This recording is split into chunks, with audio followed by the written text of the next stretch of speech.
para mais níveis da comunidade de Super Mario Maker World Engine. Te vejo em breve.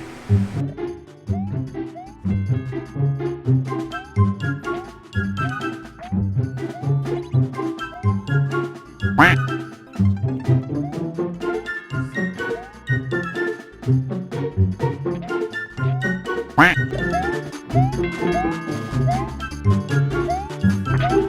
dois, três.